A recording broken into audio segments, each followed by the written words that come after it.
Hi everyone.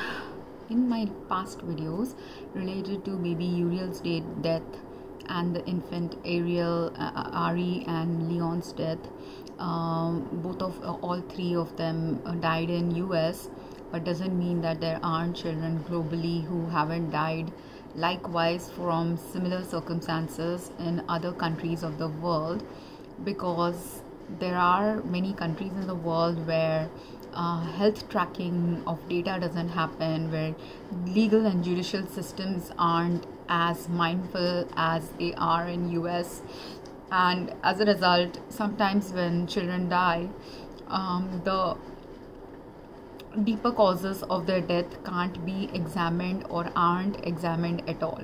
So in case of baby Uriel's and Ari and Leon's death, some right investigations have indeed happened to understand what happened and transpired before they died.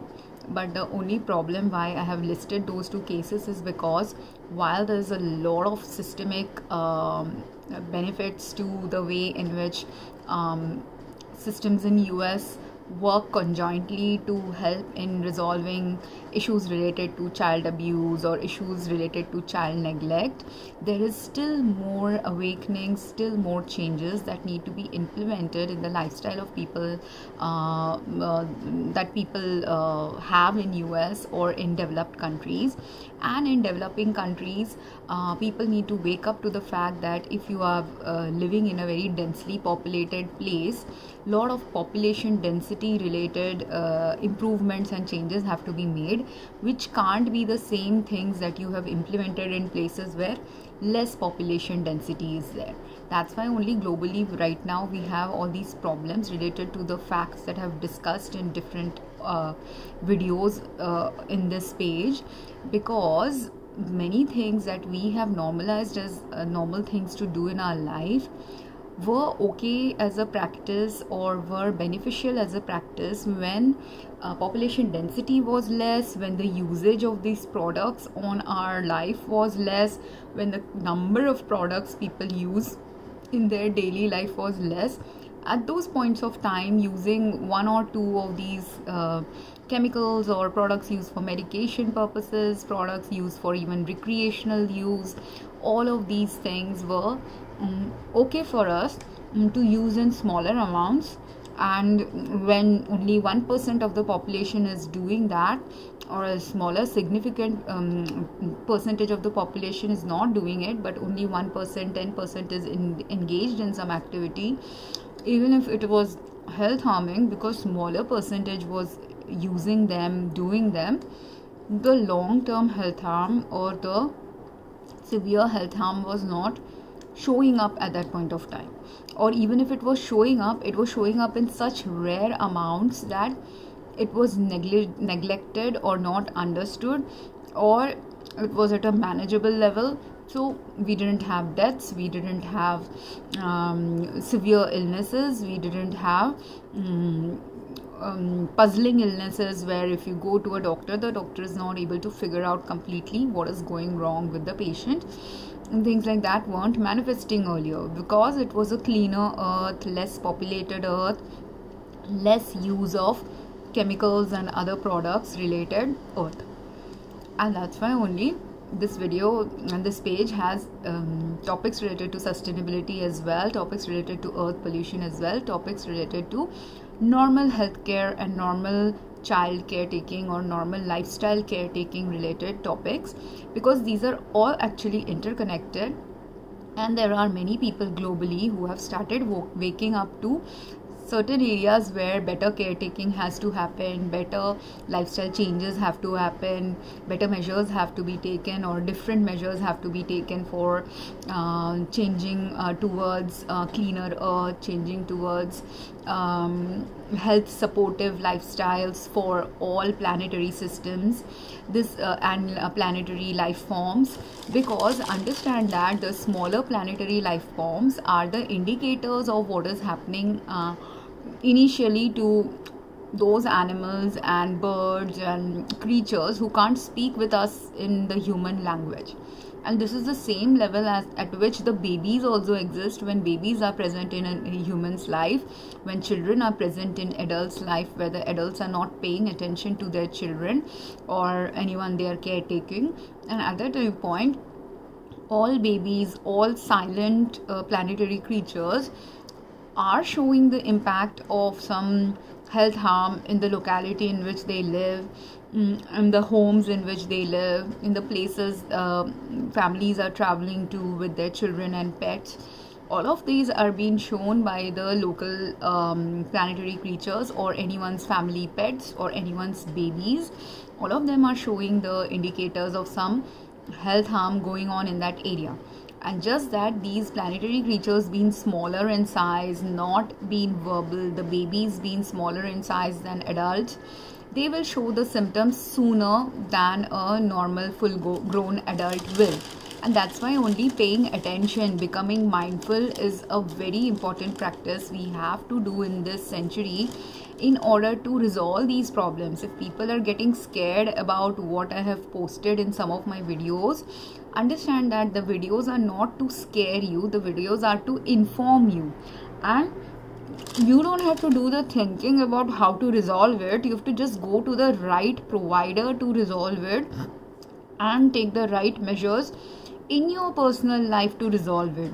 In the last century, people relied entirely on medical systems or legal systems or social systems to solve problems, where of course legal system, medical system, social systems should solve certain problems where it is unsolvable at the personal level, or government systems should solve things when it is unsolvable at a personal level. When it is a global level or a mass level problem of a particular country or city, that level intervention has to happen. But there's also a personal responsibility and personal culpability every one of us has to start taking about our own personal choices. Right now in this video I'm eating a cookie. Okay, cookies usually are made of sugar, and sugar has been shown to be carcinogenic in certain patient population. Now, knowing that I may have cancer developing in my body, is it a negative choice for me to eat cookies with sugar in it? Definitely. But is there a time point when I do need to have some sugary food or carbohydrates in my body? Can I completely deny my body of eating carbohydrates at all just because the knowledge is there that this sugar can lead to cancer in certain patients? Here, critical discernment of the data needs to start happening. And what is the critical discernment of the data? Definitely, I shouldn't be consuming large amounts of sugar or large amounts of sugary products daily if I have cancer, or if I know I am developing cancer, or even if I am a person with zero cancer in my body, but knowing the fact that sugary products can aid my cancer. What is the health safe choice? The health safe choice for anyone, irrespective of whether they have cancer, they are developing cancer, they don't have cancer, is the better health safe choice is avoid eating too much sugary foods. And those people who are really health conscious, now I have many family who are very health conscious. I used to live in US where I used to go and work out in the gym, and I have friends also who work out in the gym. So those people who work out in the gym, who know about these nutritional things, those people who work in healthcare settings and know about these sugar related problems, all of them have started cutting down the sugar intake, which is what I had done also in my very strict dieting phases, where I would not consume only directly any sugar from things like cookies. But while I was not consuming any sugar from things like cookies, things like energy drinks, things like soft drinks, things like ice creams, I had a phase of 3-4 years where I didn't, consume many of these or any of these products. And many people you will see when you go and do dieting, we go into a cheat day kind of a thing where maybe for a whole year you are not eating any sugary foods, but once a year, maybe like during your birthday, you allow yourself to eat a piece of cake. or someone has cheat days where people once a month allow themselves to eat a bowl of ice cream, something like that people do when they are in a strict diet. Many actresses in the world do this a lot, as well as normal women who want to look thin, who want to look beautiful and fit a particular profile of physical fitness. Many people with that physical fitness profile have cut down their sugar intake. People who do keto diet, they have also completely not only cut down their sugar intake from like direct sugar like products like cookies, but they have also done it with not eating sugar from fruits as well. But herein is a problem zone now, because while sugar is indeed harmful and sugar can indeed lead to cancer, that link has been created already by various studies. The other aspect to consuming, why my body is right now craving a little bit of sugar, there are many reasons for it. I will not go to all the reasons because again it will become a different video than what I want to discuss here. But the main thing is our body also needs basic carbohydrates, because our body's building block structures of the cellular structure of our body does need some carbohydrate intake in our body. Right level of carbohydrates have to be consumed. Excess, anything in excess essentially is the reason why we get health harm. So if I consume excess amounts of sugar and excess amounts of those kind of sugar that are processed in facilities where maybe just sugar is not the only problem aiding my cancer, other ingredients, because does a cookie have only sugar in it? No, sugar might be a major ingredient of a cookie. Any desserts we consume in them, the major ingredient is sugar, but there are also minor ingredients present in that, and also how the sugar was formed, how the sugar is extracted, what other micro elements are there in the production of the sugar process that can also cause sugar to be harmful. And I found in the past when I was craving sugar, but I knew that it was the craving is happening because of the fact that I need carbohydrates. I had cut down my carbohydrates too much, and because my cut down of the carbohydrates were too much, for 1-2 years my body can let go of the carbohydrate intake while I'm losing weight. And at that time, if I have cut down carbohydrates drastically from my past, it is manageable by my body because my body already has some reserve carbohydrates. The body has reserve fat that can again convert back into carbohydrates. I have enough possibly carbohydrates from other foods I am consuming. So for a while my body can do that severe dieting of lack of carbohydrate in my diet. But if I am completely carbohydrate and sugar free diet starts happening, or overdrive of absence of carbohydrate starts happening, the day when my body's reserves do not have any carbohydrates to give me, or any of the foods I'm consuming don't have the right carbohydrate level, you will see, or there's something else going on when you are not at the thin level you aspire to be, but still you are aspiring towards eating carbohydrates. These are all some nutritional challenges going on in your body, some other malfunction plus nutritional challenges going on in the body of a person who looks to have a lot of fat and carbohydrate in them, but something else might be going on with them, all of which is leading them to now crave the carbohydrate that the body needs for doing some normal body's healthy functions. And if I don't consume carbohydrate at that time, I will have other problems related to carbohydrate related malnutrition now showing up in my health. So as a result, slowly over time, and this experience that I had related to carbohydrate deprivation happened to me almost like 15 years back when I was doing a very strict dieting regimen, strict gym workout regimen. And at those point of time, I was also a size 4 size. So my weight range was around lower 60 kg range.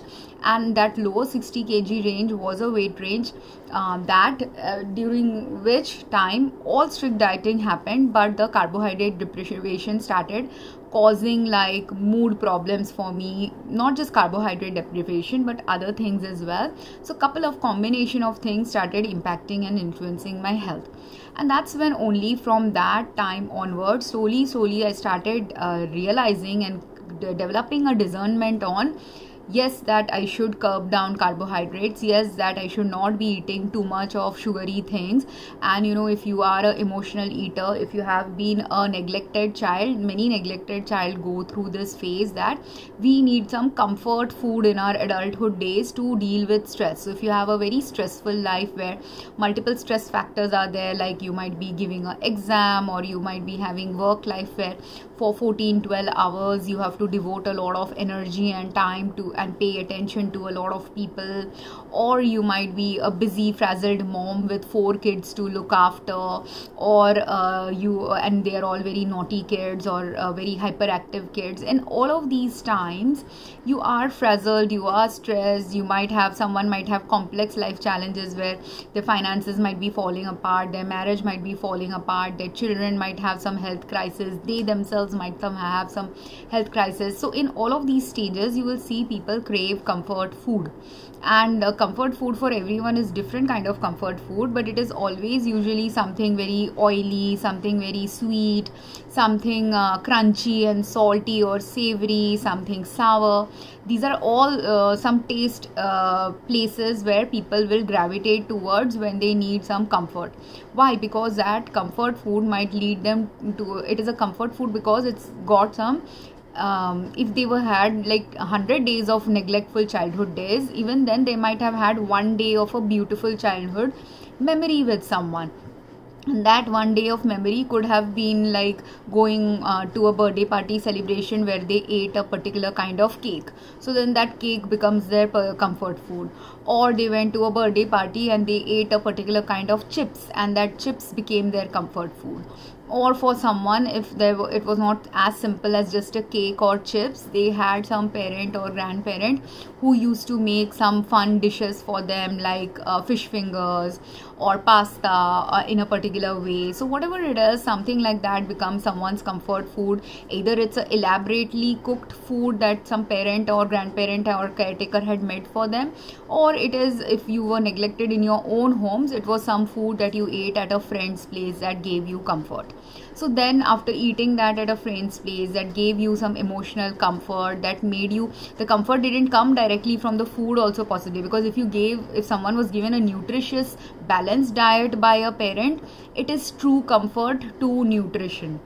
But if your parent didn't give you a balanced diet, or you ate something that was very good for you to eat at that point of time, it could have been that you were a neglected child, you were nutritionally challenged child, and that chips had possibly those kind of spices that your body needed for some nutritional intake, or the salt that the chips had was something your body needed, or the sugar that the ice cream or the dessert had was something that your body needed. So why? Because understand this, people who have not worked in healthcare don't know this, but as a result of working in healthcare, there is something called when a person, adult or a child, lands up in a hospital with malnutrition. And those people who are malnourished can be malnourished if you live in a poverty stricken country of India, or a country in Africa, or any other country of the world where poverty is there. At that time a child can be malnourished. But a child can also be malnourished even if they live in a very big fancy life with their parents have a lot of money. Even that child can end up being malnourished when either the food that is sources that are coming into your house doesn't have the right nutritional subgroups, or the parents are so neglectful, they don't pay attention to the child having a balanced diet. So that child can also, or even you as an adult, if you are an adult taking care of your own health, you are not eating a balanced diet. So all of these places are where you can end up having malnutrition. And when someone has malnutrition, has dehydration, and lands up in a hospital, I don't myself remember all the protocols that are given, IV fluids that are given to patients, because it will be very patient specific things, hospital specific operational things as well, when some nutrition is given via IV to a malnourished person or a dehydrated person. But at that time when someone is dehydrated and malnourished, you have to have fluid intake as well, as well as have intake of basic salt and sugar also has to be given. So dextrose and saline both are given to someone who is malnourished along with other nutrients. So why is dextrose, and that dextrose and saline's other form only is for a neglected child or child who doesn't know that malnutrition is happening to them, but for them the comfort food has become a salty chips or a sugary ice cream or cake, because it has sucrose. It may not have dextrose in it, but it has a form of sugar that the body might need because the child is going through some nutritional deficiency, or the chip like products has something salty that they need to make them feel less malnourished. If someone has proclivity towards soury foods, it could be because soury foods are usually fruit like products. So in those fruit like products you will have vitamin C and other minerals in it which your body might be needing, and that's why you crave the soury food. So does it make sense why we start now? Indirectly we are associating it maybe with a good memory, but the direct or a subconscious thing that is also happening while we are associating it with a birthday party memory or an enjoyment memory or a moment of time spent with a parent. The real thing is it is a nutritional challenge. The real thing is it is about human connection related things. These are the things that are actually influencing your eating of a comfort food. One is a nutritional thing, another is a real human connection craving thing. And that's why only when people do emotional eating, why in stressful times do you need you are gravitating towards eating some junk food or eating some comfort food which may or may not be junk food. At that time, whatever you are craving and eating and you are gravitating towards eating in large amounts is because if you have large amount of stress and there's no mechanism you have developed in your life to account for the stress at the personal level, that will also lead to emotional stress eating. And at the interpersonal level also, if you do not have the right people to de-stress with, then also you will develop these kind of bad toxic food habits. Because as I said, craving certain foods or craving comfort during stress is because if I am stressed, there are two ways to solve the stress, or multiple mechanisms should be in place to solve the stress. The stress that is happening from having toxic foods or poisonous consumption of some toxins in micro levels, but my body knows that it is harmful for me and my body wants me to de-stress it. So then my body will give me some energetic excess energy or anxiety or agitation to ask me to dispel that energy. And that dispelling will happen if I go to the gym and work out, or if I go out and walk out in the gardens and parks. So at that time, the physical movement and the sweat created while I'm walking outside, or while I'm working out in a gym, or I'm going to a dance class or Zumba class, all of these places, and I have done all of these activities. Some other people who are more sports oriented can do swimming, cycling, any other sports that they love to do. All of this causes the detox of the chemical toxin and other things that are building up in our body, and that can be detoxed via a physical activity. So that helps in detoxing out some chemicals that might be impacting your health. But if you're not doing that chemical, if someone is supposed to detox by going out and walking out in the walking or running or going to the gym, but some other health challenge is now going on, those people will not be able to do the heavy intensity physical activity because some other challenges are also going on in their health. So at those time points of life, when you are not able to do those healthy activities, then what is the solution? Then the solution is also mindfully becoming aware of what are you consuming. And this is where whatever videos I have made where people might get scared that we can get chemical contamination from food, water, air, drink, the place we live, the work we do, that is where the level of mindfulness now has to slowly start occurring. And understand that if in someone's life there are 10 things that are impacting their health, you can't don't get overwhelmed that you have to drop all 10 things at the same time. In fact, if you drop all 10 things at the same time, you will end up with health harm. So you have to slowly detox from all the 10 health harming things. If you have identified there are 10 things that are leading to your health harm, slowly you have to detox from it. Slowly you have to stop getting consumption of that thing that is harming your health. And then while slowly you are developing strategies to detox from something that is health harming, you also find out if that is something that is needed. I need something carbohydrate based to consume. Right now the problem is whatever food I am buying in the market, the carbohydrate based foods that I am getting in the market, not all of them are really that health safe.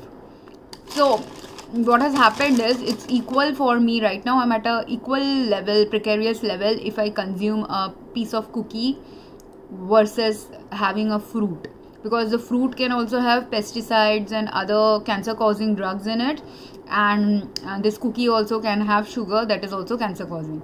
So it's like a pro and con between which cancer causing thing should I consume. And of that, right now my body is saying this has less cancer causing potential than the fruit that I bought recently, because that fruit has lots more pesticide, lots more chemicals that my body right now doesn't, because my liver is not working. My liver has some, I'm not saying my liver is not working completely, but my liver has shown signs of being slowly developing heightened toxicity in the liver via the enzymatic levels that have increased in my liver. Same way, my kidneys have also shown some functions which show that kidney damage was happening, and my renal and urinary system, that's why we're also malfunctioning a little bit. So as a result of both of these indicators that I understand, and not just these two, these are the diagnostic indicators that I did 1-2 years after going through some health challenge. But before the 1-2 years of going through the health challenge, my body itself was showing how something is shutting down, how certain foods consumption I should decrease, how certain foods consumption I should increase. But now the careful mindfulness based decrease and increase has to happen, which I've been doing for so many years. That's why only, even if I have some organ damages, even if I have some cancer developing in my body, even if I have some multiple level of health challenges and actually life challenges going on at this point of time in my life, I'm still functionally not as disabled as I would have been if I didn't do the mindfulness based practices. And this is where I need to explain to people, like people might think that if you're so knowledgeable and if you know what is health harming, why aren't you healthy? I'm not healthy because there are many factors outside of my influence that are influencing my health. When I was going to the gym, even then after going to the gym, after working out and detoxing from many chemicals that were there in my body, I still couldn't detox certain chemicals that were infused in my water, that were present in my water in large amounts, or some other products started having some chemical related, like I've listed this article in my other videos about nonoxynol or NPEs. These are soap like, detergent like products that are directly present in our soap, that can be present in spermicidal creams and spermicidal products, that can also be there in our not only in our detergents but in our clothes, that new clothes that we are buying from the market, new cloth like products that we are buying, like in if say your diaper material has cotton and that cotton was extracted via some methods where the water was contaminated with NPEs. Now what is going to happen is, while the cotton can be 100% pure and hypoallergenic, but in the processing of the cotton now, because when you did some this is another place where government and regulatory systems need to understand the difference. Like let's say a FDA or FSSAI or a product related certification company, when the manufacturer went to get the certification, at that time the facility from where they did the certification and all the testing of their products, everything was kept in a very pristine condition in the lab where the testings were done.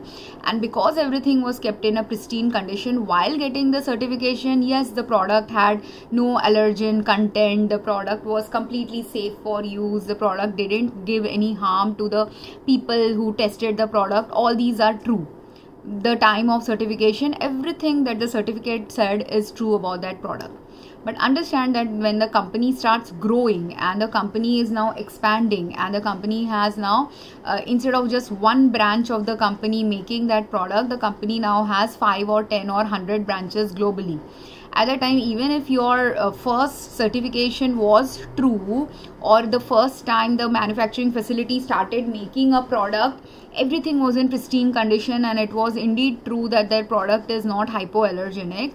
But over time, when the business is operating for long years, or other businesses have started coming up, or when the product is being transported, some other exposures are happening to your product, all of which means even if initially the certification of the product says it is health safe, the final product that is reaching the consumer may not be health safe because of all the supply chain related steps where certain things could have happened to a product, leading to a product that reaches finally the consumer not being health safe. And that's why only multi levels of health safety needs to now be worked at. Not simply earlier in 100-year back earth, 10-year, 20, 30-year back earth, where the factors influencing health harm were less or less complex. At that time, simply giving a certification was enough to ensure that the product will be health safe for use. But now just simply giving a health certification is not enough, because if you haven't trained people to do the right protocols, or if you haven't got people in your company to understand that when the protocols are now going wrong, how to rectify it, if you don't have people willing to make changes also when something is going wrong, that even if you have practiced that for 30 years, now you have to make some changes. If all of these are present in any work environment, any home environment, any other environment where something related to health, healthcare, caretaking, normal life choices is going on in our life, at that point of time, if you don't make the mindful changes, if you don't make the right health aligned changes, you will end up harming. Like, my body needs sugar and carbohydrates. My body also needs some other nutrition. And this cookie that I'm eating, out of 100 cookies that I can try and eat, this one is one of the safer cookies. Why? Because this was an oatmeal raisin cookie. So oatmeal will give me fiber, raisin will give me natural sugar. And if the cookie manufacturer of a oatmeal raisin cookie is mindful, they don't need to add much sugar also to their oatmeal raisin cookie, because I've made oatmeal or raisin cookies or other Indian desserts with similar ingredients in the past.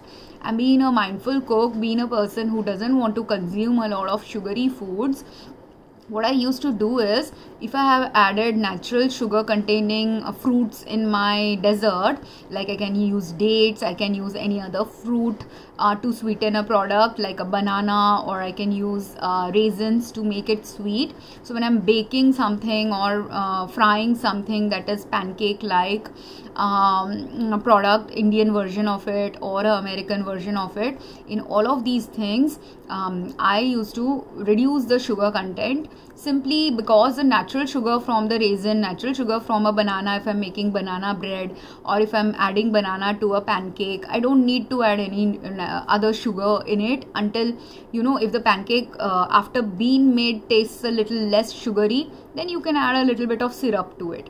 But other than that, naturally, if I've already added some banana and raisin and other fruits to it, I do not need, and many people you will see, you eat pancakes, you serve pancakes with fruits, you serve pancakes with syrups. Why? Because so that you don't have to add additional sugar, excess sugar in those products. So this is a store-bought one, because right now I'm not at a state to bake products or make products at home. So because of which I'm buying again in the market also, if I buy 10 cookies and I find some cookies to not be health supportive for me, I will not consume it. I will throw it away, especially if, sometimes in the cookies I have found it to have too much sugar, then also I may not consume it. If it had mold in it, then also I may not consume it. If it had some other fungus in it, I will not consume it. If I am aware of it, of course. If I don't get aware, I can end up consuming something without being aware that it had some toxins in it. But if it does have any toxins, I do not end up consuming it. So here you can make a wiser choice. What is a wiser choice? You are craving a cookie, but in that cookie also go to a place that gives you more health supportive cookie, less sugary cookie, more fruit or nuts based cookies. And this is my pattern of life, that if I consume cookies or cakes or anything, I would rather have a cake or cookie which has other ingredients in it which makes it more health aligned, than having more of the just the wheat flour and sugary base of the cookie or cake or something. Because then that divides your it is a slightly more health safe choice than not having any cookie at all or not having any cake at all. If you are eating a cake, eat a fruit cake. If you are eating a cake cookie, eat a cookie which has less sugar, more of natural sugar containing ingredients in it, things like that. So same way with medications also, if you get scared that, oh, my medication use can now impact my child, how do you impact your health that way? And that's why only when I have told about my journey, like when I had excess period flow and the doctor suggested a hormonal pill, because the hormonal pill has future side effects related to breast cancer or other cancers developing in someone's body, or other multiple side effects can arise from use of a drug long term. As a mindful pharmacist and as a person mindfully aware of my own body's reactions to certain drugs I was taking, I knew that if I continue taking this drug long term, it may end up having a side effect built in my body with a health harm associated with it. I didn't want that health harm associated with that drug. That's why only I first identified, when I was having excess period flow, what are the factors related to my personal choices that are leading to this excess period flow. So the first personal choice was related to using a lot of soy proteins. So as soon as I cut down the soy proteins, a little bit of improvement in my period flow happened naturally, where I didn't have to now take as much quantity of the drug that I was taking previously. So I cut down my drug usage also slowly over time. This is something I did personally using some scientific logic, but I did it because I am mindfully aware of how a drug is impacting my body. So I did it according to my body's needs. Some of it also happened inadvertently. This also, some people may want to start analyzing about their own patterns also. So what started happening with me, the drug that I was given was a drug with estrogen and progesterone in it. And it had 3 different dosings of estrogen and progesterone in it. And it had 3, so 1 week had particular dosings, second week had another dosing, third week had another set of dosing. So that pill that I had to take for every 28, and then 1 week had only iron tablets in it during the period week. So that drug, what started happening was, naturally only I started forgetting to take the drug. Why was I naturally forgetting to take the drug? I had real physical life reasons for doing that. That I was going to 12-hour pharmacy school, then doing half online courses, then so during my online course and MBA period is when I was taking these drugs. So when I was doing online courses, I was very busy, like I was having like 14 hours of constant work and studies going on in my life. Every day I had long hours of studying going on. So being very busy, naturally I kept forgetting to take the drug. I was not also dating in many of those years anyone specifically, so I was not sleeping with anyone. Anyways, I was very against sleeping with people. So because of that, and it was a birth control medication, but its main purpose that I was using it for was not for birth control purposes, but for regulating hormonal purposes. But if I forgot to take the pill, so what started happening was, naturally because I was forgetting to take the pill, more of the pill was getting collected, and I knew mindfully what is the dosage and everything. So I adjusted the pills that were getting collected in such a way that now, instead of taking one whole pack in 1 month, it got extended because I have forgotten to take the pills. It got extended into me taking the same set of pills for 1.5 months. Then slowly for 2 months I took only 1 packet, but I still had good period flow. Why? Because I had already, there were 2 things going on simultaneously with me. I had adjusted the medication automatically got adjusted by me in a way where I kept forgetting to take it, and then it got adjusted and pushed into using it next month. And next week, if I forgot 2 pills this week, I took those 2 pills next week, and again I forgot a few more pills next week. Like that, some extra pills built up such that the whole tablet package instead of lasting 28 days, lasted now 6 weeks or 8 weeks. So that happened with me. But in the meantime, I had also cut down my body was automatically, subconsciously also doing this by preventing me to forget taking the pills, because I had subconsciously consciously started also cutting down my soy protein intake. So instead of having soy protein in the form of a protein shake, protein bar, and eating some soy protein like tofu, instead of eating, or soy chunks, instead of eating all these 4 sources of soy protein, slowly soy chunks was something I didn't enjoy eating, so I stopped eating soy chunks. Then tofu is also not something I love too much to eat, so I cut down tofu. Then granola, the bars that I used to purchase weekly, occasionally at work, which had soy proteins in them, like Weight Watchers bar. It was not Weight Watchers, it was some other company's bars I was using, which had a couple of companies, they had soy proteins in them. So those that I was purchasing every week or every 2-3 days, those things I stopped purchasing. So slowly, you know, one thing after the other I cut down. And then finally the protein shake bottle that I had, initially I was consuming that proteins 2 times a day, and making a protein shake before going to the gym, after coming back from the gym, or during the day in my workplace when I was a little hungry and nutritionally challenged. I would mix it with the water and have a protein shake at work. But that same protein shake bottle now, slowly I cut down. So eventually I think I ended up throwing also that protein shake, because I stopped using it over time. But because I was doing that, I stopped the soy protein contents. My body was automatically adjusting my periods naturally. That's why I didn't need so much of the medication also. And then the pesticide related increase in period flow, at that time I didn't realize it. At that time the pesticide usage that was happening in my homes was also not personal usage. Majority of the pesticide exposures I had at that time was from exposures via other people spraying it in my buildings or neighborhoods or society.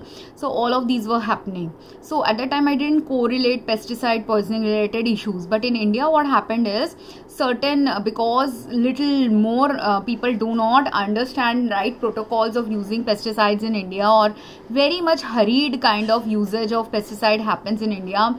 The cooks who work in India, they do not have good exhaust fans in their working environments, which I've observed because a friend of mine had a restaurant, so I had seen their restaurants cooking area, and also in other places I just observationally I could see that there's not good circulation going on in the cooking areas of kitchens in India. So because of which, when the kitchens do not have good ventilation and circulation issues are there, where you know you're not inhaling good quantities of oxygen, people, if even given instruction on doing a certain thing in a particular mindful way, even if they have been instructed it, their brains are not processing that information in the right way, or their understanding has not developed as to why pesticides need to be diluted a particular way, how pesticides need to be used safely.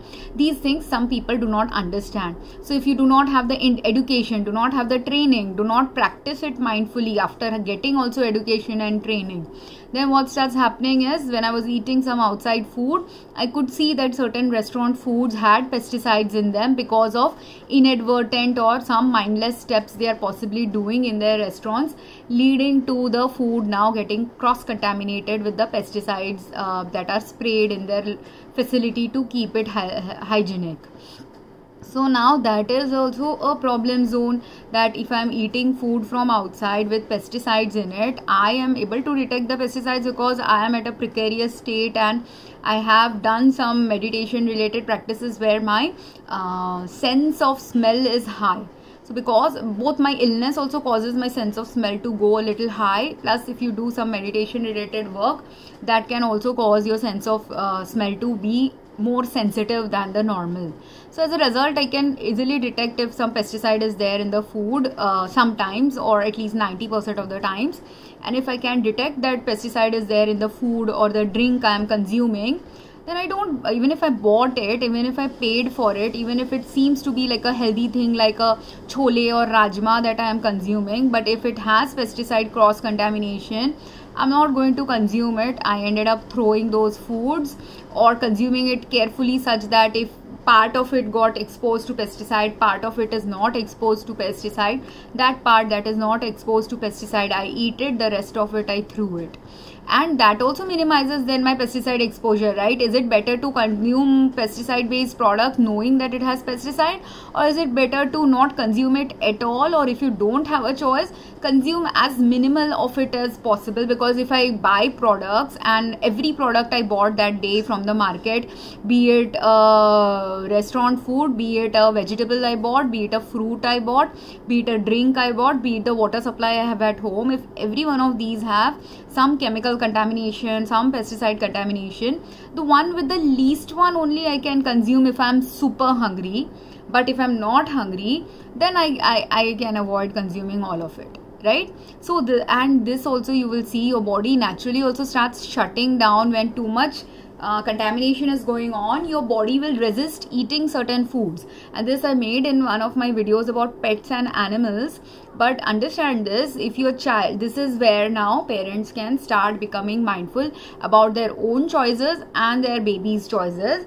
Because a baby who is a small tiny infant or a toddler, we can't speak and say, "Mummy, this thing is irritating my skin, or it is causing some health problem to me." So instead of saying it with words, they are crying and indicating it, or they are squirmy and indicating it. I mentioned in one of my videos, my friend's daughter, she was a very squirmy child when she was her diapers were being changed. I didn't understand at that time why she was squirmy, because at that point of time I was also unaware about this thing. But now I am realizing that girl was likely squirmy because she was also a sensitive child to some chemicals in the diaper or chemicals in the wet wipe that was being used to clean her. So because she didn't like it, now being a toddler, and she also doesn't know why she doesn't like it, but her response to being cleaned was she doesn't want to be cleaned, because whatever is already her body is absorbing, she's fine with it. But as soon as it is getting changed, again new toxin will come, because while she's getting changed, if the wet wipe is contaminated with something that is harmful for her skin or health, she is protesting it. But that is all she can do, because she is a child and doesn't know what is the source of her problem. So she wants to not get changed, and she's very resistant to getting changed. Another thing she did, which I have been doing in recent years, is when and in case of baby Uriel, I said that the pooling of the blood that has happened to her, which was detected by the medical examiner for Uriel, when the pooling of blood is happening, meaning your for her, the medical examiner found that more blood was present in her lower limbs, right? And this similar lower limb related accumulation has started happening with me as well. And because if there is a toxin that has been exposed in my blood, which is increasing the thickness of my blood or interacting with the cells in my blood to bind to them, to make them more thicker and more less fluid, and if my cardiovascular system is also not functioning appropriately, if my circulatory system is also not functioning appropriately, at that point of time the pooling of the blood is happening, and the thicker consistency of the blood, or the blood mixed with other toxins, is now pooling in near my legs. And with the baby Uriel also that happened. So it pooled in near her legs, it pools near my legs, and because it is pooled now near my legs, more toxin is present in my leg than it is in my upper body. So as a result, what has started happening with me subconsciously is, I do not like wearing pajamas or jeans anymore. I prefer to wear either shorter dresses or just a kurta, or I wear petticoat or skirt, like easy flowing material in the bottom, which I didn't used to have this preference for in US. And many almost like for 20 years of my life, I used to love wearing pajamas, I used to love wearing kurtas and like salwars, suit bottom parts, so churidar kurta, or wearing jeans. These were all things I used to wear very easily, effectively in the past. But what is happening, why I am resisting wearing something very tight near my bottom extremities, is because firstly, if I wear a churidar or a jeans which is very tight, it causes the blood circulation to go even less. Now if already my thickened blood is there in the bottom extremity, already some toxins are there in my blood, it is already impacting my circulatory system's health. and then if I wear some thick material in the bottom, it will add even more harm to me, because now circulation is even weaker, even more cut off. So as a result, I have started wearing more looser clothes. Or if the clothes I'm wearing, if they have dye materials, like I have also stopped buying clothes which are too dark in color, with heavily infused with dyes and non-natural dyes. I'm trying to move towards natural dye products. But again, with natural dyes also, people who are working in natural dyeing of clothes, they have to understand that with the natural dye, if the plant source you are using for dyeing the clothes has some chemicals in it, that will also go into your clothes. So just using let's say it's turmeric dyed cloth, or it is some fruit which is colorful fruit, and that fruit's dye is going to be used to color my clothes. In both these cases, be it a fruit, be it some other plant product that you are using to dye it, if the plant source itself is not clean and chemical free, then using a natural dye will also give you some chemicals. Using an artificial dye will also give you chemicals. And now it will be depending on your body which dye will be favorable by your body. If there is a natural dye which has a lot of pesticides in it from the plant in which that dye came from, pesticides, fungicides, other chemicals, and there is another dye which is just a chemical product, but that chemical, if more less health harming for my body, I might use a non-natural dyed cloth as well, rather than using a natural dye cloth if the natural dye cloth didn't come from good clean sources. So do you understand why earth pollution reduction is a main thing we all have to work towards? Ensure that we are buying those kind of products, becoming mindful about buying those products. Those who are poor, they are obviously reliant on many choices by other people who are not poor. But when you are rich, when you are the richest in the population of a country, when you have richest in the population of a city also, and you are in the top 50th percentile of rich of that city, it is your job to ensure that you introduce in the market more and more health safe products. But how will more health safe products get introduced in the market? Only via your choices. If you are rich and you have crores of income in your household, but you are still buying poor quality products in your house, then what you are doing is you are supporting the poor quality to continue in being in the market.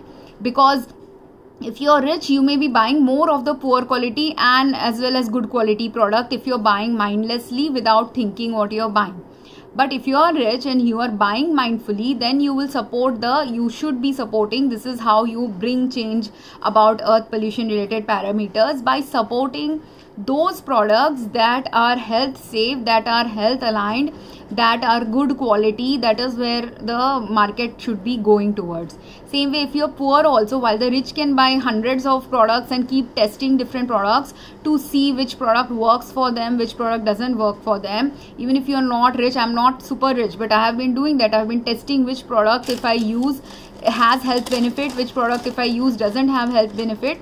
But the thing is, I'm getting frustrated with the level of garbage that is accumulating in my home as a result of the products, which even if I go to a richest retailer or a okay retailer, doesn't matter from which retailer I'm getting, because quality is not being focused on in our area where I live.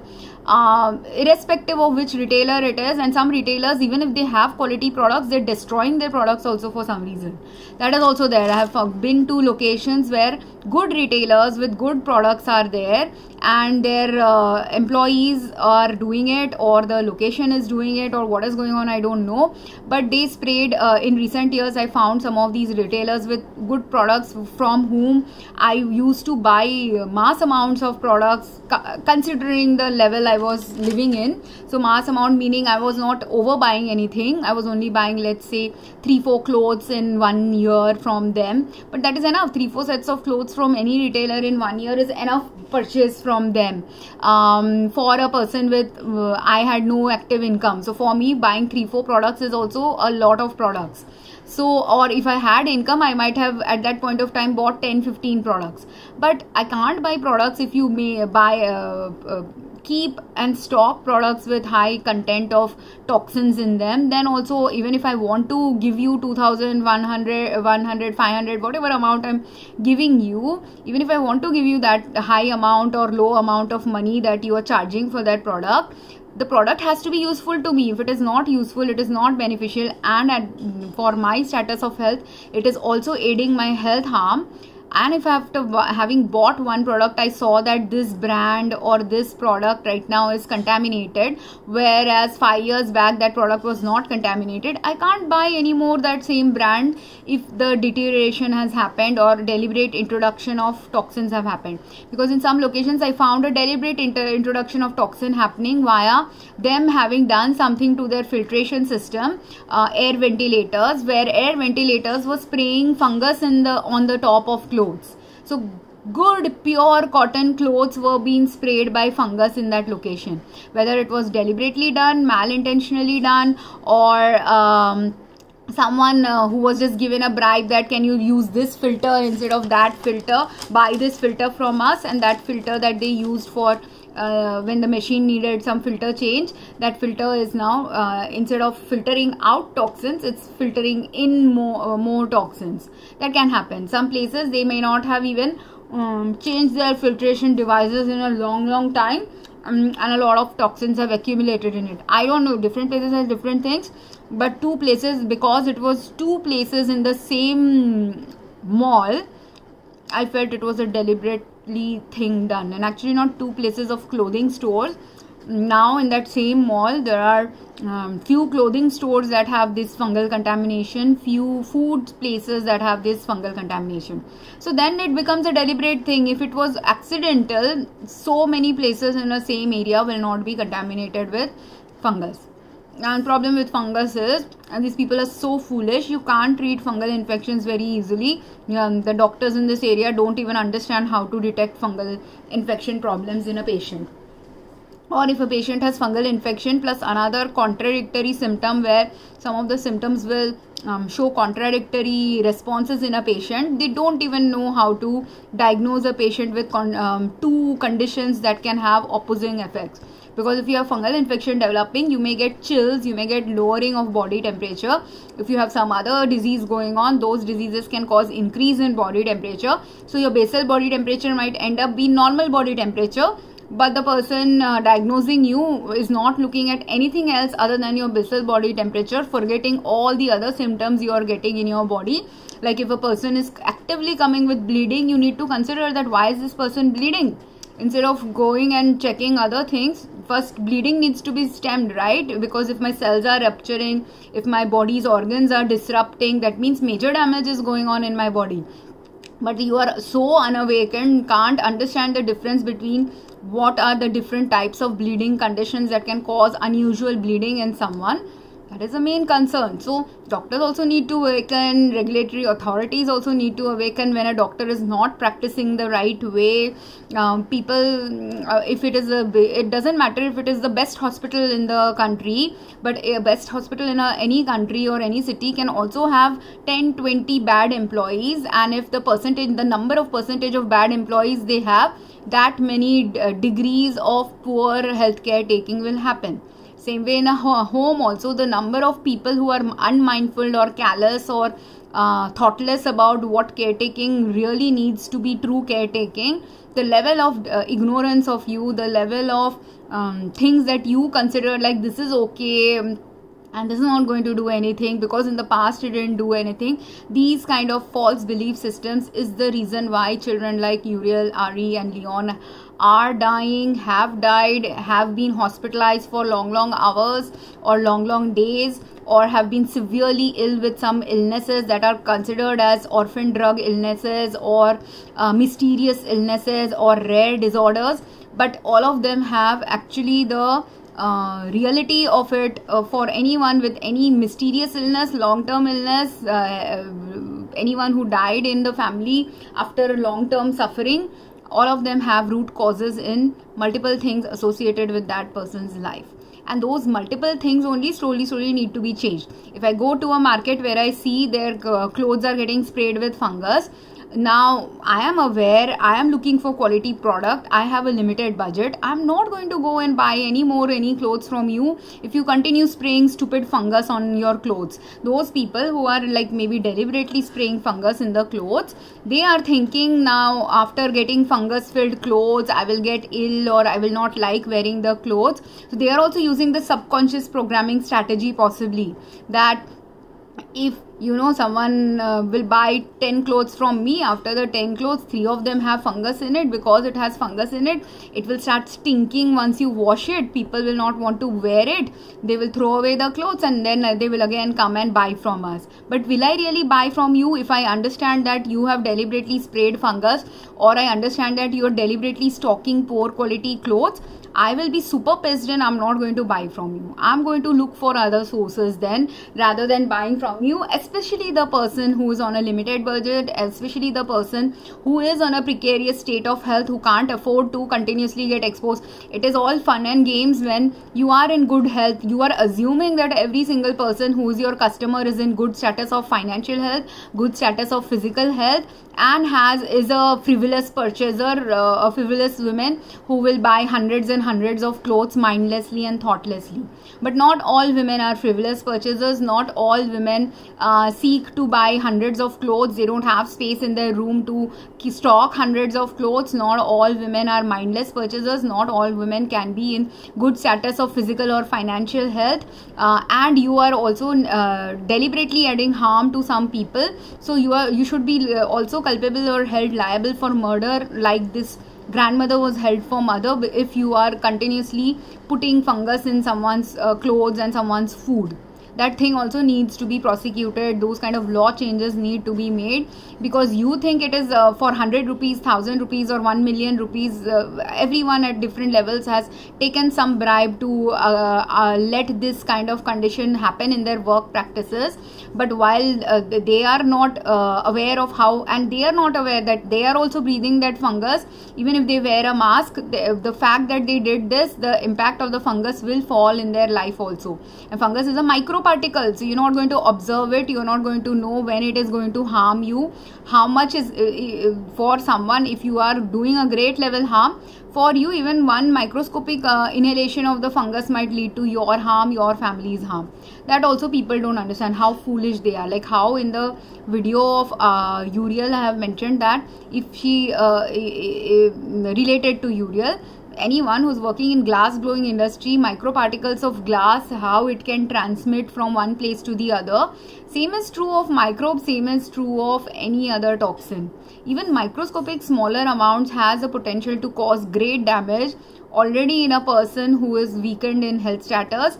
And if multiple people are dying, where are you going to get your customers to come and buy again and again if you were responsible for that customer's death? How much ever money I have in my bank can I come and spend on you if you have already killed me with a fungus that no one in this area knows how to diagnose and detect? Am I more likely to die, or am I going to survive through a illness that no one knows how to diagnose, no one knows how to detect? If someone knows also how to diagnose and detect, that person is not believed. Will you get treatment? Will you get any resolution to the problem? Will the problem resolution, if not happening in time, result in someone's death?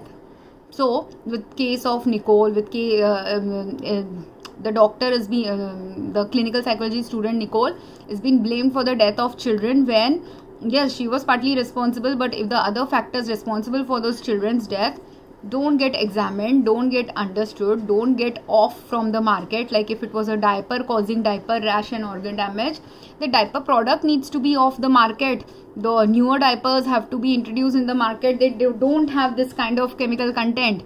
If the diaper is even if the diaper has the best certification in the world, but the product that landed in the child's home was not health safe, then it is not health safe. Sometimes it can be because of the retailer, how the retailer stored the product. Sometimes it can be a manufacturer issue. Sometimes it can be the product quality issue of the material you are using to make the diaper. The same thing with the wet wipes, same thing with the clothes the baby was wearing, same thing with the bed on which the baby is sleeping, or the bouncer on which the baby was sleeping. Same thing is also true with anything the mother was consuming as a medicine, as a food, as a drink, anything.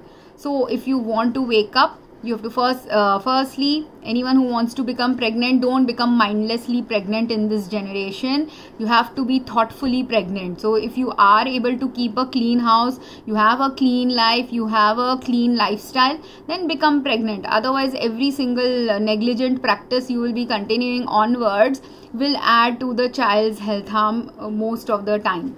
So become mindful about whether you should become pregnant. If you have a lot of work you have to do, you want to make money, don't focus on child. If you want to focus on child, understand that sometimes you may not have to make money. You have to sit in the home and take care of the child first until the child is healthy enough to now start verbalizing when some health harm is happening. Thirdly, if you're raising a child, when the child is saying something is health harming, listen to the child. I have gone through this issue since childhood days, when my parents have eaten stinky fishes, preservative laced fishes, bacteria laced fishes, organ damage laced fishes, and I have decided not to eat fish for a long time. But only after 13-14 years of age, my parents allowed me to have some agency about not eating bad quality fish. But before that, for 10 years, I continuously consumed bad quality fish, where even if I didn't want to consume it, I was still forced to, my family thinking that fish gives you good brain health, fish gives you good proteins. They would continuously buy fish. All my family from Kolkata to Bombay have continuously bought really bad fish. And when I had enough with really bad quality stinky fish, I started throwing it away in the garbage rather than eating it. But when I didn't have that smartness developed in me when I was 12-13 years age. Until then though, from 5 years when I could detect and say that I don't want to eat this product, from 5 to 12 years I still had to eat bad products, whatever my parents are giving me. Which is true of many kids, not from 5 years. From 5 years, you may start verbalizing, I may not want to eat it. But before that also, there are kids when they are crying, they don't want to eat something, but the parent is thinking, oh, this is medicine, that medicine has to be given to the child. Or, oh, this is good, supposed to be, I'm giving them apples, so they should say yes to apples. But what if that apple is laced with fungus, or laced with bacteria, or laced with parasites, or laced with pesticides, or laced with fungicides, or laced with a combination of things, that being a small baby or a toddler or a 5-year-old, that child is more sensitive to it because they have a sensitive body system. So they're saying no is the only way they can protest about something that they are not doing. I was not at 5 years age knowing that my food had preservative or food had stinky things. That correlation of data I have done now at 30 years of age, 40 years of age. But at 5 years age, I just knew I don't want to eat it. Now I remember the smell. I have the associated memory of the smell. And now that I know what are the products that have been detected in the market, now I can tell whether it was mercury or preservative or a fish that has gone stale because of the water in which the fish was raised.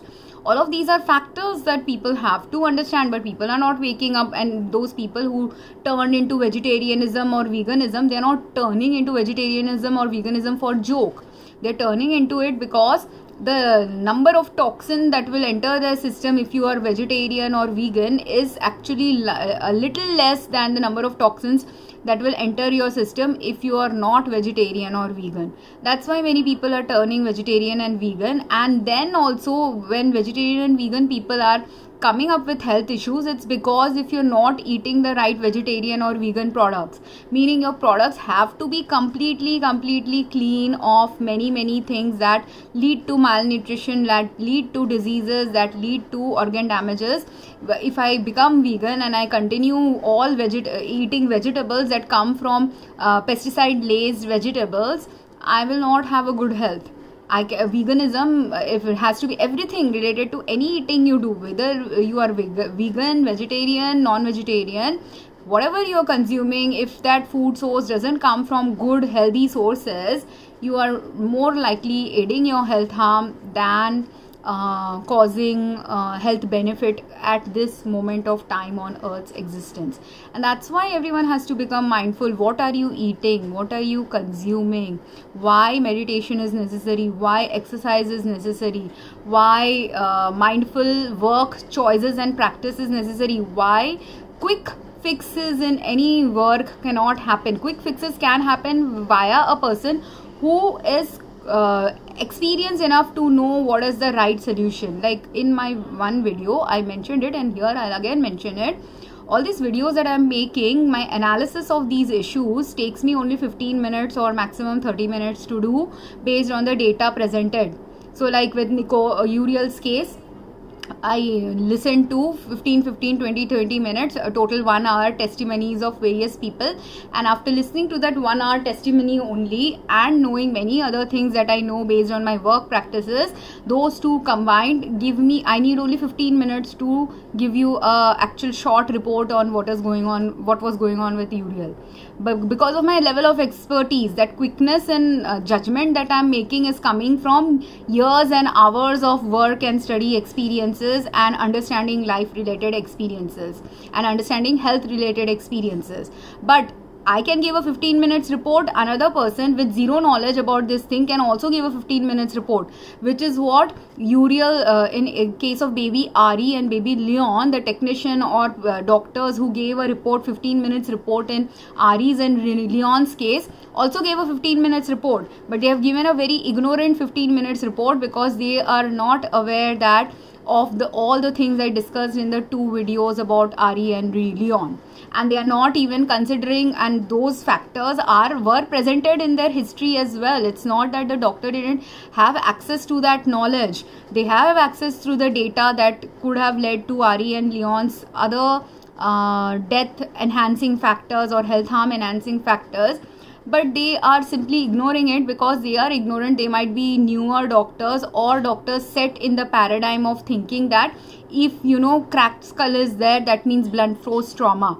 But cracked skull can also happen from force. But if someone falls also, I can fall and also get trauma in my brain, not because someone hit me with a bat or deliberately abused me, but because simply I fell down and that's why I have trauma in my brain. That can happen. And then blood being in Leon's case, blood was internal bleeding was seen in the CT scan. Again, that internal bleeding can happen when you hit your head also, you will get internal bleeding. But along with that, you will also get internal bleeding when you are exposed to drugs that increase your internal bleeding and internal organ damages. So that exposure of drug, whether it has happened or not happened, can be determined via either blood analysis of those kids itself, or more deeper pathological post-mortem has to be done of their brains, or also the water consumed by them, the drinks consumed by them, even the foods consumed by them needs to be examined. And this data has been found in India, but doesn't mean that this data is untrue of US just because India and US are countries in 2 different parts of the world. But understand this, many manufacturing has been leased to other countries for US. So any infant formula, any clothes, any things that are causing these health harm that I have talked about for Ari and Uriel or Leon, all of these health harming factors, many products that you use in your modern life in US comes and gets manufactured in countries like India. Not just in India. In India we are doing these testing. Other countries also might be doing their testing. I just have no information about other countries because I don't live there. Or if information does come to me from other countries, occasionally it comes via some relevant data I have been searching online. But so in India, what I know about this is there are many manufacturing activities that happens in India, many products manufactured in India that are sold in India as well as sold internationally. Likewise, China also manufactures, Africa also manufactures, other manufacturing countries also manufacture a lot of products that partly get sold in that country, partly get sold in another country. And those products which are coming internationally now in US from another country, that country's relevant factors are important. So if I'm making this video from India, doesn't mean that what I'm talking about is relevant only in India. It is also relevant in any product manufactured in India that is going to be sold in your country. and then that which you sell in your country now will have the same impact on health in your country's child as it will have impact in my country's child, if the same ingredients are there, if the same chemicals are there, if the same kind of microbial, chemical, heavy metal toxins were there in those products. So all of these, that's why, need to be examined deeply. Worldwide, global level work needs to be done to ensure this kind of problem doesn't keep escalating. So the global level work has to be done obviously by governments, governmental agencies, regulatory agencies, understanding deeply what is going on. But the local level problems have to be solved by the doctors first understanding. You can't assume that every trauma that a child dropped from a crib also will have some trauma from being dropped out of a crib. And also that person also didn't do likely a good distinction between the fact that the trauma a baby whose skull has not developed will experience, that trauma will be very different from a trauma a 1-year-old child will experience. So if they're comparing, reports of how a blunt force trauma looks in a 1-year, 2-year-old child or 10-year-old child's brain skull, that trauma level will be very different. Like the same, like if you have a softer brain or you have some bone density problem leading to a softer skull development, even if you were dropped from a smaller height, you will still have potentially a large injury. Does that make sense? You can have a large injury if you have softer skull than if you had a thicker skull and you were dropped from a height. So like if how do I explain it? It's a physics related thing and it's a gravity related thing as well as body biology related thing. So if I have in eggs, if there is a newly formed egg, people have seen this, right? People know this about eggs, those who do farming, that if a new egg is formed and that egg is very soft, if you put force on a soft new egg, it will easily crack. An eggshell that easily cracks just needs a little lighter force to crack. So the baby's skull, a new infant skull, is like that. It is like a soft eggshell. Whereas if an egg has been developed and now it's not a new egg, it has, I don't know how long it takes for the eggshell now to thicken, because I have not done that analysis. I'll find the data and post it along with this as an article reference. But if the egg is not a new egg, when it is an older egg, then amount of force that is needed to crack an older egg will be a little bit more force. So at that time, if a baby is newly born baby, a few weeks old baby versus a 1-year, 2-year-old baby, both of them can have cracked skull. But the cracked skull that will emerge in a bigger baby will be if they fell from a greater height or if they were hit by something strong. Whereas the cracked skull in a baby with a soft developing skull, or if they have some other issues which is causing bone density to be softer in them and they don't have strong bones, that baby, if they even a lighter fall can result in greater trauma and greater injury. So I hope this made sense, and that's why only more mindfulness, more carefulness. First, when you are caretaking a baby, extra mindfulness, carefulness, and examining a baby with an injury, that greater discernment needs to be built. And for the parent side, what a parent has to do is, you have to ensure if you have a baby that you're not simply going and looking at, many people just look at the financial aspects. Meaning, if in this area I'm getting 50k salary, in that city I'm getting 100k salary, just looking at that you move to a new city without analyzing the fact that increase in salary doesn't necessarily mean that increase in quality of life will happen, because you can very well end up going to a city where a lot of pollution is going on, lot of problems are going on with housing, where all the extra increase in income that you are having is going to result in increased expenses because the cost of living is high. So just moving from a very health safe city to a health unsafe city can also result in, or more high cost city doesn't necessarily mean that you are having a better quality life. Better quality life is determined by factors that support a good life, which partly is dependent on your income, or the income you will have, or the savings you will have in a particular housing, but it is majorly dependent on the housing quality, the quality of food you're eating, the quality of materials accessible to you for good health, the quality of food accessible to you which support good health, quality of water accessible to you that support good health, quality of people you interact with that will support good health. So all of these are actually the parameters that support good life, good health. It is outside of the paradigm of just simply who makes money, how much money is made, but what you do with the money, and also how much your money will go where you are going, and also not money at all but many other ancillary factors outside of money determines good quality health. I had good quality health because in my childhood, while my dad was very mindless about the kind of food he was bringing in the home, my mom was very careful in how she cooked, how she washed the vegetables, the sanitation protocols she followed to ensure we have a clean home without use of pesticides. Those are the things which led to a good health for me as a child. So then also I broke my bones very easily as a 22-year-old, just hitting mildly a cement wall. Why? Because of other factors. There are parent specific factors that were causing me to have bone density problems. I also lived in an area which was very near to a nuclear power reactor. So that nuclear power reactors related things, or the kind of food I'm eating, because I'm living in a bigger city, in city life, density of population is high, so the number of vegetables also grown for that population will have less nutrition.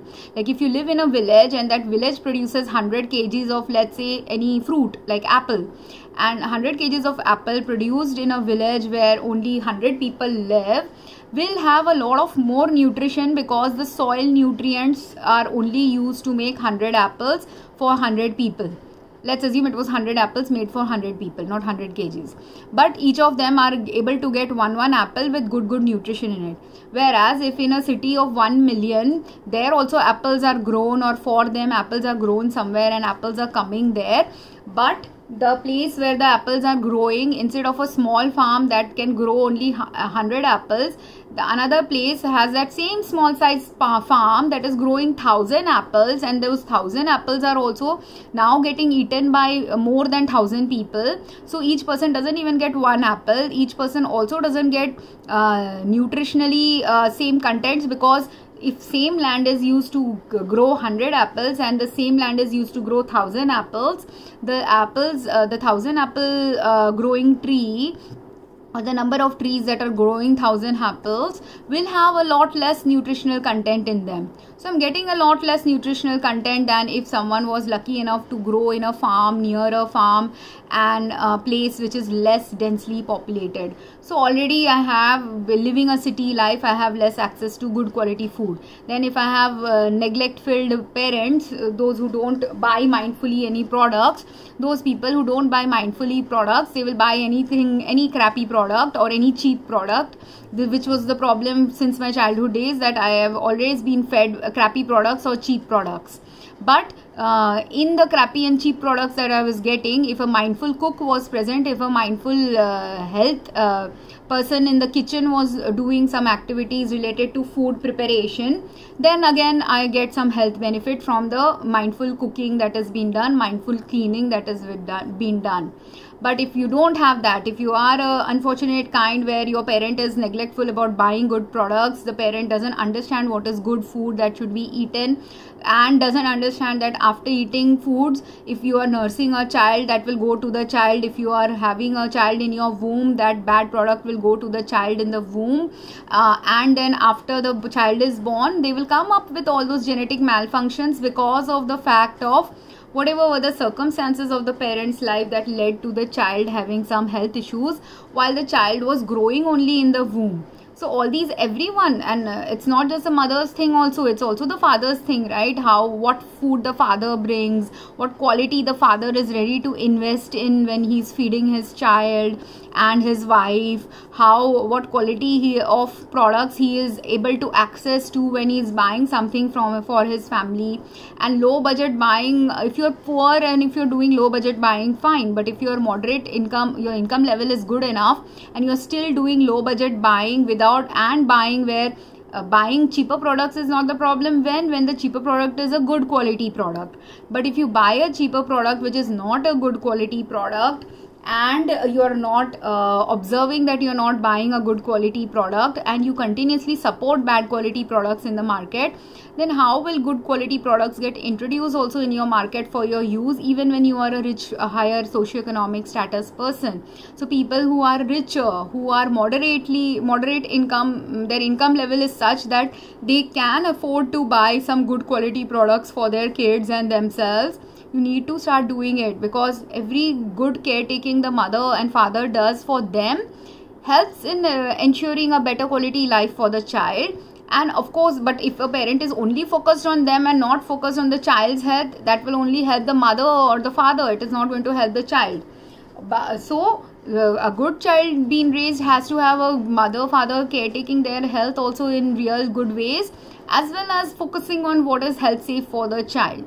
And then only if the number of parameters supporting a child's health is good, and supporting a child's health considering the current conditions of where you live, how you live, what lifestyle you choose to live, that is when the child gets the best health supportive life. Whereas on the other hand, if you are the number of places where you are neglectful in a way where health harm is continuing in a child's life, your neglect may be deliberate neglect, some of it is unknown neglect right now.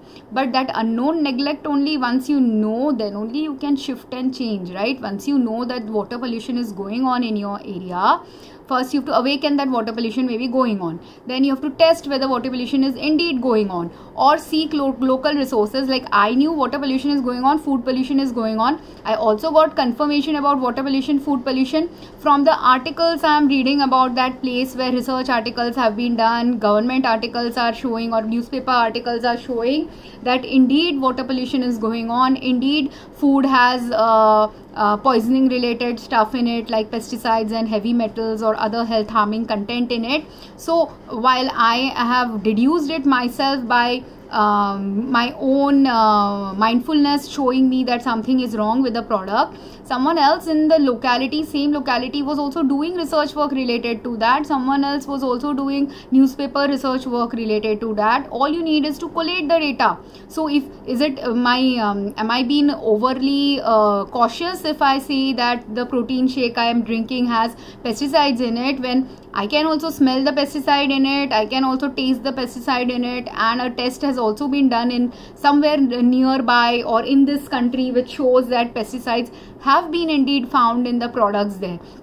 At that time, despite having that information, do I have to get scared, or do I have to, depending on my area of influence, do the right thing? If I am simply a housewife, and as a housewife I have to mindfully observe whether the milkshake product that I am giving to my child or I am myself drinking, whether that milkshake or protein shake product or women's health product or children's health product or adult health product, that if I am a housewife taking care of one child and one elderly and one spouse and myself, the 4-5 people or whatever people are in my care, do I have to become mindful and ensure that after reading an article, after understanding that protein shakes are contaminated, I now search for better quality product for my family?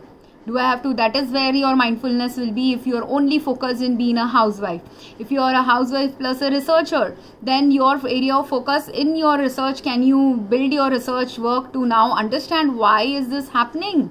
If you are a doctor, do you have to introduce it in your practice after knowing this about if you read it in your newspaper article but you forgot, I read it in the newspaper but it has got no relevance with my work? Is it possible, or is it stupid of you to assume, if you are practicing that way, that what you read in the newspaper, that your local water supply or where you practice your medicine in that area, the local water supply has some contamination? Do you need to do some further investigation? Ask the government, can you give more details about this newspaper article?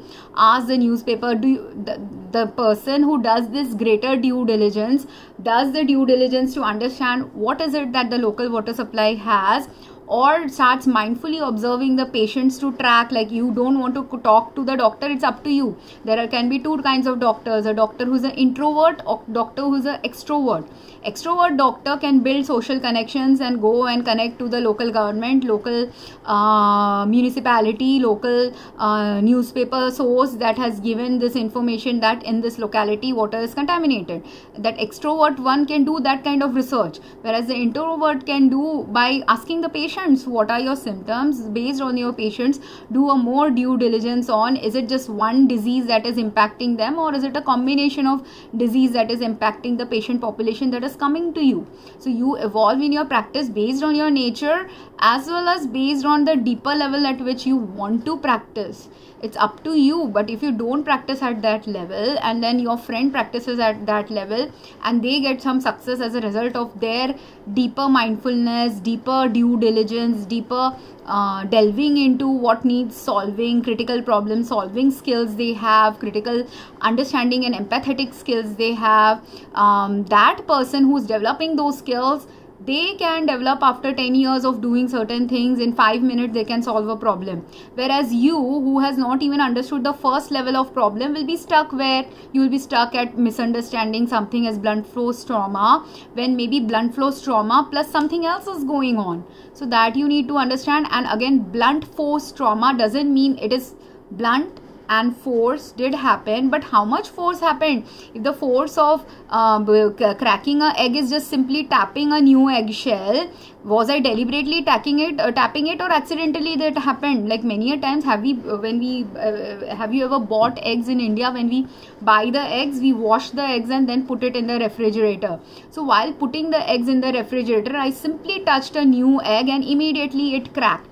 Or while taking out eggs from the refrigerator, if my refrigerator was too cold at the time, if I pulled a egg from the carton and one of the eggs was new egg, it immediately cracked as soon as I picked it up, because it was also too cold. I had to use a slight little extra force to pick it up because it was stuck in the carton, and when I was picking it up, it cracked. Whereas the other egg, which is stronger egg, even if I use the same force to pick that egg up, it will not crack. Even if while laying the egg on the egg shelf in our fridges, after washing the egg, if it is a new egg, it will crack if even slightly I tap it. Whereas the other one, or slightly I pushed, held it in a slight tight manner.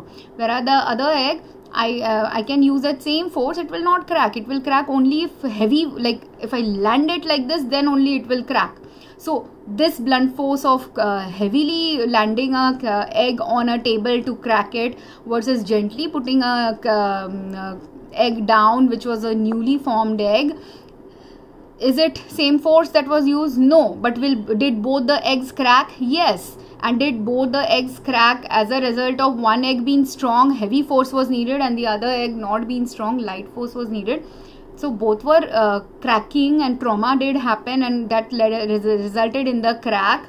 But the trauma was different level trauma. So this different level trauma distinction has to be made. The root cause of the trauma distinction has to be made. So I hope this was meaningful. Anyone has questions, comments, please post questions, comments.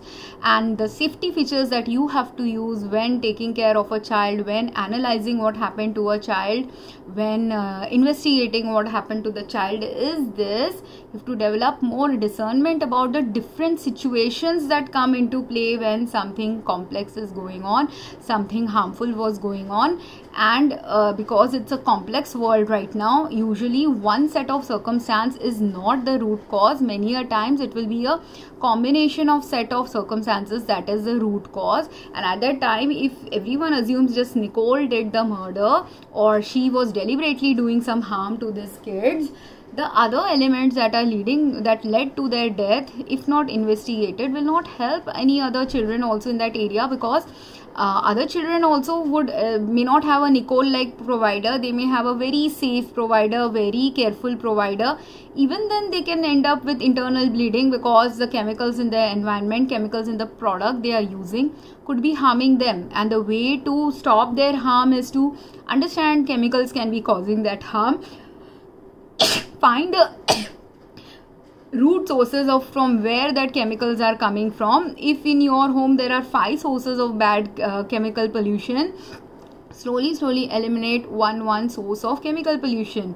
If in new baby is going to be born in that same family or same neighborhood, their parents now have to mindfully now ensure that the product they are buying doesn't have these kind of toxins in it. And some of it will be inadvertent, because I buy, even if I know there are products with chemical harm in the market. I bought nearly 10 different brands of baby wipes in the last 10 years, and in those 10 different brands of baby wipes, earlier the same brand that didn't cause any health harm, later on that brand was causing health harm. I need the brand to investigate. I can complain to the brand also, but if enough people don't complain to the brand, they don't investigate things. And then there are also many brands, even if enough people are complaining, their complainant customer care portals are very badly trained to understand what is a critical health crisis, what is not a critical health crisis.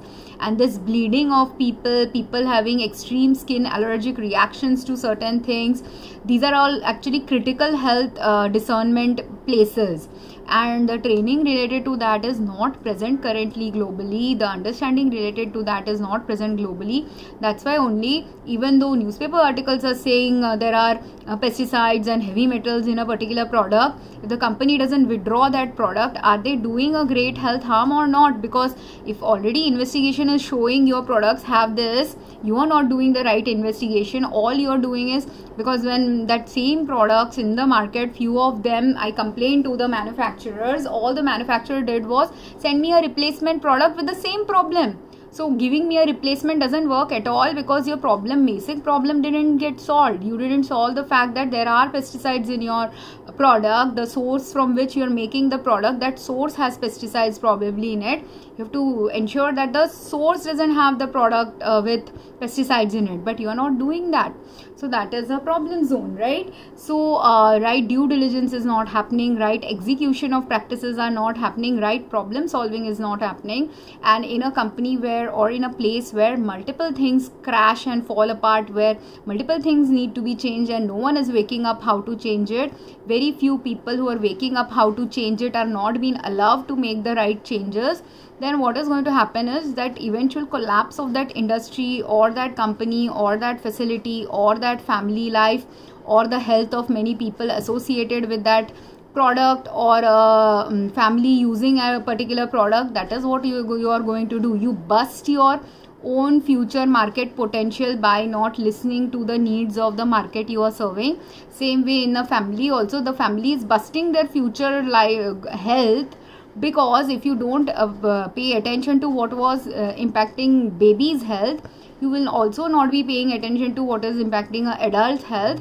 So slowly any baby to a middle-aged child to an adult to an elderly, operating in the same area, operating within the same family, all of their health is slowly going to deteriorate, because the first point where you had to start intervening, in that first point only you are not focused on intervening. So you bust your whole family's health eventually in the future. The greater the places you didn't pay attention, greater is the bad health outcome that is going to emerge for the whole set of family in the future. And the lesser the more careful you start becoming as a result of one mishap that happened, the more understanding you develop why that mishap happened at a whole rounded perspective way, not just blaming someone way. The better balanced perspective you find after undergoing a challenge, that balanced perspective ensures that your future health will be more balanced, more health aligned, because you've developed the right perspective to understand where to ascribe blame, why to ascribe blame, where the blame was not on a particular individual but a set of circumstances that need to be changed, and things like that. So I hope this made sense to you. And again, any questions, comments, I would love to hear from you. Thank you very much. Have a great day.